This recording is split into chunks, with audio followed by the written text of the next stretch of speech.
नमस्कार। आज मैं आपके सामने माँ दुर्गा की दूसरी शक्ति ब्रह्मचारिणी की पावन कथा सुनाने जा रही हूँ। नवरात्रि माँ दुर्गा की दूसरी शक्ति ब्रह्मचारिणी की पावन कथा। कठिन क्षणों में सबल देती है माँ ब्रह्मचारिणी। माँ दुर्गा की नव शक्ति का दूसरा स्वरूप ब्रह्मचारिणी का है। यहाँ ब्रह्मा का अर्थ तपस्या से है। माँ दुर्गा का यह स्वरूप भक्तों और सिद्धों को अनंत फल देने वाला है। इनकी उपासना से तप, त्याग, वैराग्य, सदाचार और संयम की वृद्धि होती है। ब्रह्मचारिणी का अर्थ तप की चारिणी यानी तप का आचरण करने वाली। देवी का यह रूप पूर्ण ज्योतिमय और अत्यंत भव्य है। इस देवी के दाएं हाथ में जप की माला है और बाएं हाथ में यह कमंडल धारण किए है। पूर्व जन्म में इस देवी ने हिमालय के घर पुत्री रूप में जन्म लिया था और नारद जी के उपदेश से भगवान शंकर को पति रूप में प्राप्त करने के लिए घोर तपस्या की थी। इस कठिन तपस्या के कारण इन्हें तपस्याचारिणी अर्थात ब्रह्मचारिणी नाम से अभिहित किया गया।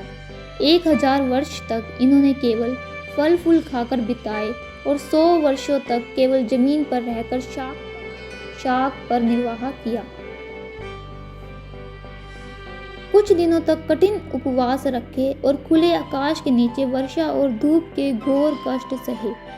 3000 वर्षों तक टूटे हुए बिल्व पत्र खाए और भगवान शंकर की आराधना करते रहे। इसके बाद तो उन्होंने सूखे बिल्व पत्र खाना भी छोड़ दिए। कई हजार वर्षों तक निर्जल और निराहार रहकर तपस्या करते रही। पत्तों को खाना छोड़ देने के कारण ही इनका नाम अपर्णा नाम पड़ गया। कठिन तपस्या के कारण देवी का शरीर एकदम क्षीण हो गया। देवता, ऋषि, सिद्धगण, मुनि सभी ने ब्रह्मचारिणी की तपस्या को अभूतपूर्व पुण्य कृत्य बताया, सराहना की और कहा, हे देवी, आज तक किसी ने इस तरह की कठोर तपस्या नहीं की। यह तुम ही से ही संभव थी।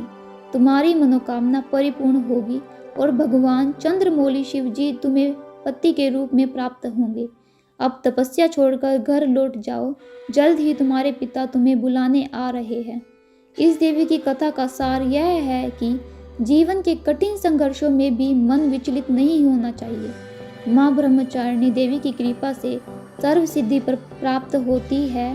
दुर्गा पूजा के दूसरे दिन देवी के इसी रूप की उपासना की जाती है। धन्यवाद। सभी से प्रार्थना है कि चैनल को सब्सक्राइब जरूर करें और इस वीडियो को ज़्यादा से ज़्यादा शेयर करें। जय माता दी।